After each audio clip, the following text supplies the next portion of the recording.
नमस्कार मित्रांनो, स्वागत आहे एजीएमपीएससी आपल्या करंट अफेअर्सच्या मराठी युट्यूब चॅनलमध्ये. मी संतोष. मित्रांनो, आज आपण 4 जून 2026च्या चालू घडामोडीचे प्रश्न आणि उत्तरे या व्हिडिओच्या माध्यमातून पाहणार आहोत. मित्रांनो, 10 प्रश्न पाहणार आहोत, जे की सर्वच्या सर्व खूप महत्त्वाचे असणार आहेत. त्यामुळे व्हिडिओला शेवटपर्यंत नक्की पहा. आणि जर आपण चॅनलवर नवीन असाल तर एजीएमपीएससी हे आपले चॅनल सबस्क्राईब करायला विसरू नका. चला तर मग सुरू करूया. प्रश्न क्रमांक पहिला पाहूया. भारतीय जनसंचार संस्थेने म्हणजेच काय IIMC मीडिया आणि मनोरंजन क्षेत्रासाठी कृत्रिम बुद्धिमत्ता म्हणजेच काय AI अकादमीचा शुभारंभ कोठे केलेला आहे? आणि त्याचं योग्य उत्तर आहे पर्याय क्रमांक 4, नवी दिल्ली. तर मित्रांनो, कृत्रिम बुद्धिमत्ता अकादमीचा शुभारंभ नवी दिल्ली येथे करण्यात आलेला आहे. आता कोणाच्या हस्ते या अकादमीचे उद्घाटन झाले?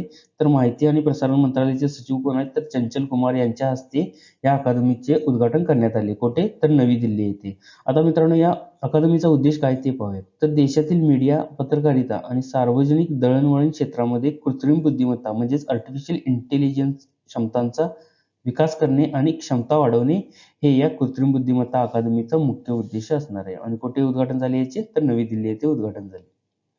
पुढचा प्रश्न पाहूया.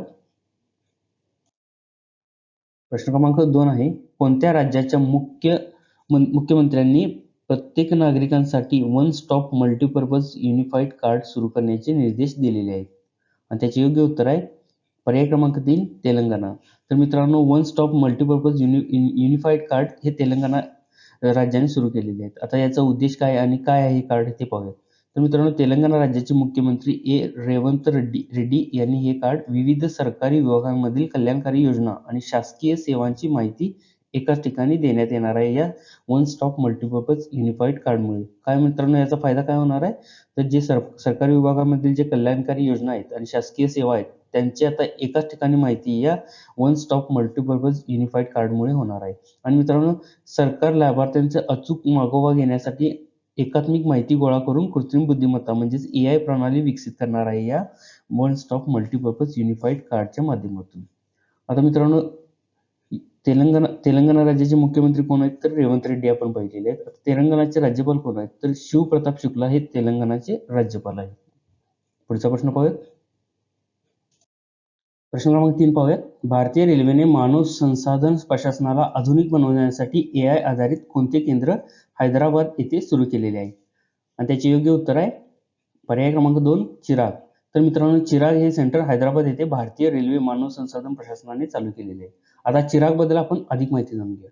आता काय आहे हे चिराग? तर भारतीय रेल्वेने मानव संसाधन प्रशासनाला आधुनिक आणि तंत्रज्ञान स्नेही बनवण्यासाठी हैदराबाद येथे हैदराबाद येथे हे चिराग या AI आधारित उत्कृष्ट केंद्राची स्थापना केलेली आहे. तर मित्रांनो, चिराग या AI आधारित उत्कृष्ट केंद्राची स्थापना हैदराबाद येथे केलेली आहे. त्याचं नाव काय? तर चिराग आहे. आता चिरागचा फुल फॉर्म काय? तर चिरागचा अर्थ काय?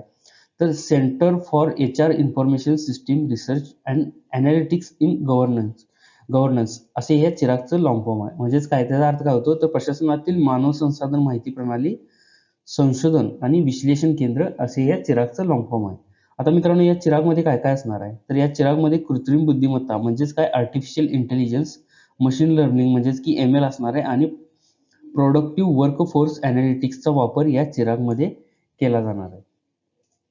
पुढचा प्रश्न पाहूया. प्रश्न क्रमांक 4 आहे. आदर्श शहर समृद्धी योजना कोणत्या राज्यामध्ये सुरू करण्यात आलेली आहे? आणि त्याचे योग्य उत्तर आहे पर्याय क्रमांक 1, छत्तीसगड. तर मित्रांनो, छत्तीसगडमध्ये आदर्श शहर समृद्धी योजना चालू केलेली आहे. आता या योजनेचा उद्देश काय ते पाहूया. आता या योजनेत काय असणार आहे आणि उद्देश काय असणार आहे? तर राज्यातील लहान आणि नव्याने विकसित होणाऱ्या शहरांच्या पायाभूत सुविधा बळकट करणे आणि तेथे आधुनिक नागरिक सुविधा पुरवणे हे या आदर्श शहर समृद्धी योजनेचा मुख्य उद्देश असणार आहे. आणि कोणत्या राज्याने चालू केली मित्रांनो? तर छत्तीसगड या राज्याने ही चालू केलेली आहे.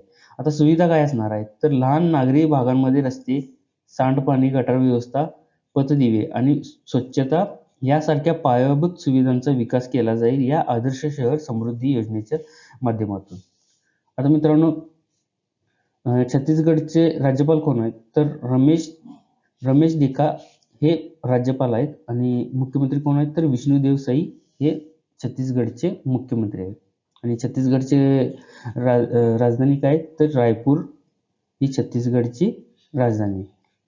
पुढचा प्रश्न पाहूया. प्रश्न क्रमांक 5 पाहूयात. कॉमनवेल्थ गेम्स 2030 चे आयोजन कुठे केले जाणार आहे आणि त्यामध्ये कोणत्या नवीन खेळाचा समावेश करण्यात आलेला आहे? आणि त्याचं योग्य उत्तर आहे पर्याय क्रमांक 2 अहमदाबाद. तर मित्रांनो, कॉमनवेल्थ गेम्स 2030 चे आयोजन गुजरात राज्यातील अहमदाबाद शहरात केले जाणार आहे आणि कोणत्या नवीन खेळाचा समावेश करण्यात आलेला आहे तर योगासन या नवीन खेळाचा समावेश कॉमनवेल्थ गेम्स 2030 मध्ये करण्यात आलेला आहे. आणि मित्रांनो, या ऐतिहासिक शताब्दी आवृत्तीमध्ये T20 क्रिकेट आणि हॉकी यासारख्या खेळांसह भारताच्या पारंपरिक खेळांपैकी योगासन यांचा नवीन खेळ म्हणून समावेश करण्यात आलेला आहे या कॉमनवेल्थ गेम्स 2030 मध्ये. आणि मित्रांनो, याचे आयोजन कुठे कुठे होणार आहे तर Narendra Modi stadium, Sardar Patel sports enclave आणि वीर सावरकर स्पोर्ट्स कॉम्प्लेक्स अहमदाबाद येथे या कॉमनवेल्थ गेम्स 2030 चे आयोजन केले जाईल. पुढचा प्रश्न पाहूया. प्रश्न क्रमांक 6 आहे, अलीकडेच सुमन कल्याणपूर यांचे निधन झाले, त्या खालीलपैकी कोणत्या क्षेत्राशी संबंधित होत्या? आणि त्याचे योग्य उत्तर आहे पर्याय क्रमांक 3 पार्श्वगायक. तर मित्रांनो, सुमन कल्याणपूरकर यांचे निधन झाले आणि त्या पार्श्वगायक होत्या. अलीकडेच त्यांचे निधन झालेले आहे. आणि मित्रांनो, त्यांचे निधन कधी झाले? 31 मे 2026 रोजी वयाच्या कितव्या तर 89व्या वर्षी मुंबईतील त्यांच्या राहत्या घरी वृद्धापकाळाने निधन झालेले आहे. कोणाचे? सुमन कल्याणपूरकर यांचे. आणि मित्रांनो, त्यांना कोणता पुरस्कार मिळालेला आहे तर केंद्र सरकारने 2023 मध्ये त्यांना देशातील सर्वोच्च नागरी पुरस्कारांपैकी एक असलेल्या पद्मभूषण पुरस्काराने सन्मानित केलेले आहे. तर मित्रांनो, सुमन कल्याणपूरकर यांना पद्मभूषण कधी मिळालेला तर 2023 मध्ये त्यांना पद्मभूषण मिळालेला होता. आणि मित्रांनो, त्यांनी 1950 ते 1970 या दशकात हिंदी आणि मराठी चित्रपट सृष्टीवर आपल्या आवाजाने अधिराज्य गाजवले होते. कधी? 50 ते 70 या काळात. पुढचा प्रश्न पाहूया. प्रश्न क्रमांक 7 आहे, इंडियन प्रीमियर लीग म्हणजेच की IPL 2026 चे विजेतेपद कोणत्या संघाने पटकावले? आणि त्याचे योग्य उत्तर आहे पर्याय क्रमांक 4 रॉयल चॅलेंजर्स बेंगलोर. तर मित्रांनो, रॉयल चॅलेंजर्स बेंगलोरने 2026 चे विजेतेपद पटकावलेले आहे. अहमदाबाद येथील नरेंद्र मोदी स्टेडियममध्ये 31 मे 2026 रोजी खेळल्या गेलेल्या अंतिम सामन्यात RCBने कोणाचा पराभव केला तर गुजरात टायटन्स संघाचा 5 गडी राखून पराभव केलेला आहे आणि विजेतेपद पटकावलेले आहे. आणि मित्रांनो, या विजयामुळे RCBने सलग दुसऱ्यांदा म्हणजे 2025 रोजी देखील RCBने कप जिंकलेला होता. आता 2026 मध्ये देखील IPLचे विजेतेपद RCBने मिळवून इतिहास रचलेला आहे. आता उपविजेता संघ कोण ठरला? आता सांगितल्याप्रमाणे गुजरात टायटन्स हा उपविजेता संघ ठरला. आता RCBचा कर्णधार कोण होता तर रजत पाटीदार हा RCBचा कर्णधार होता. आता सामन्याचा हिरो म्हणजेच की मॅन ऑफ दी मॅच कोणाला मिळाली तर विराट कोहली याला मॅन ऑफ दी मॅच मिळाली. आणि विराट कोहलीने नाबाद 75 धावा 42 चेंडूमध्ये केल्या, त्यामुळे त्याला मॅन ऑफ दी मॅच देण्यात आली. पुढचा प्रश्न पाहूया. प्रश्न क्रमांक 8 आहे, India's first Olympic gold hockey triumph at Amsterdam हे पुस्तक खालीलपैकी कोणी लिहिलेले आहे? आणि त्याचे योग्य उत्तर आहे पर्याय क्रमांक 1 के अरुमुगम हे यांनी इंडियाज फर्स्ट ऑलिम्पिक गोल्ड हे पुस्तक लिहिलेले आहे. आता या पुस्तकाबद्दल अधिक माहिती जाणून घेऊया मित्रांनो. तर या पुस्तकाचे प्रकाशन बघूया आपण. या पुस्तकाचे प्रकाशन भारतीय ऑलिम्पिक असोसिएशन म्हणजे IOA चे अध्यक्षा PT उषा आणि हॉकी इंडियाचे अध्यक्ष कोण दिलीप तिर्की यांच्या हस्ते या इंडियाज फर्स्ट ऑलिम्पिक गोल्ड या पुस्तकाचे प्रकाशन करण्यात आले. आता या पुस्तकाचा विषय काय आणि पुस्तकात काय असणार आहे तर या पुस्तकात भारताने 1928च्या ॲम्स्टरडॅम ऑलिम्पिकमध्ये हॉकीमध्ये मिळवलेल्या पहिल्या ऐतिहासिक सुवर्ण पदकाचा प्रवास या पुस्तकामध्ये मित्रांनो मांडण्यात आलेला आहे. आणि यामध्ये आणखी काय असणार आहे तर यात खेळाडूंची निवड, आर्थिक अडचणी, अंतिम सामन्यात दिग्गज खेळाडू मेजर ध्यानचंद आणि इतर आजारी असताना देखील देशासाठी दाखवलेल्या शौर्याबद्दलचे रंजक किस्से या पुस्तकामध्ये के अरुमुगन यांनी केलेले आहे. पुढचा प्रश्न पाहूया. प्रश्न क्रमांक 9 पाहूयात. आशियाई ॲथलेटिक चॅम्पियनशिप 2027 चे आयोजन कोणत्या शहरात केले जाणार आहे? आणि त्याचे योग्य उत्तर आहे पर्याय क्रमांक 2 चंदीगड.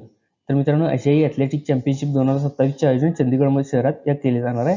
आणि मित्रांनो, अधिक माहिती म्हणजे आशियाई रिले चॅम्पियनशिप 2027 चे आयोजन कुठे होणार आहे? चंदीगडमध्ये होणार आहे. आणि आशियाई इंडोर ॲथलेटिक चॅम्पियनशिप 2027 चे आयोजन भुवनेश्वर ओडिसा येथे होणार आहे.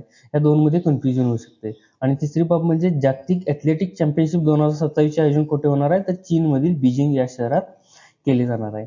आणि मित्रांनो, 1989 मधील एशियन रोईंग चॅम्पियनशिप नंतर चंदीगडमध्ये आयोजित होणारी ही पहिलीच टी आंतरराष्ट्रीय क्रीडा स्पर्धा ठरणार आहे मित्रांनो. कोणती? आशियाई ॲथलेटिक चॅम्पियनशिप 2027. पुढचा प्रश्न पाहूया. आता आपला शेवटचा आणि प्रश्न क्रमांक 10 आहे. भारतीय नौदलाचे 48वे उपप्रमुख म्हणून कोणाची नियुक्ती करण्यात आलेली आहे? आणि त्याची योग्य उत्तर आहे पर्याय क्रमांक 3 अजय कोचर. तर मित्रांनो, भारतीय नौदलाचे 48वे उपप्रमुख म्हणून अजय कोचर यांची नियुक्ती करण्यात आलेली आहे. अधिक माहिती जाणून घ्या. आता त्यांनी पदभार कधी स्वीकारला? तर 29 मे 2026 रोजी अजय कोचर यांनी आपला पदाचा कार्यभार स्वीकारलेला आहे. आणि आता ते नियुक्तीपूर्वी कुठे होते? तर या नियुक्तीपूर्वी ते अंदमान आणि निकोबार कमांडचे कमांडर इन चीफ म्हणून कार्यरत होते. तर मित्रांनो, अजय कोचर भारतीय नौदलाचे 48वे उपप्रमुख हा पदभार स्वीकारण्यापूर्वी अंदमान आणि निकोबारमध्ये कमांडर इन चीफ म्हणून कार्यरत होते. मित्रांनो, त्यांच्या उत्कृष्ट सेवेसाठी त्यांना 2026 मध्ये कोणते पदक मिळालेले आहे? तर परमविशिष्ट सेवा पदक या पुरस्काराने त्यांना सन्मानित करण्यात आलेले आहे. कधी? तर 2026 मध्ये. आणि मित्रांनो, त्यांना 2022 मध्ये अतिविशिष्ट सेवा पदक आणि नौसेना पदक देऊन देखील सन्मानित करण्यात आलेले आहे. तर मित्रांनो, हे होते आजचे आपले 4 जून 2026 चालू घडामोडीचे प्रश्न आणि उत्तरे. मित्रांनो, 10 प्रश्न पाहिलेले आहेत जे की सर्वच्या सर्व महत्त्वाचे होते. मित्रांनो, व्हिडिओ कसा वाटला हे कमेंटमध्ये नक्की सांगा. आणि जर चॅनलवर नवीन असाल तर AGU MPSC हे आपले चॅनल सबस्क्राईब करायला विसरू नका. धन्यवाद.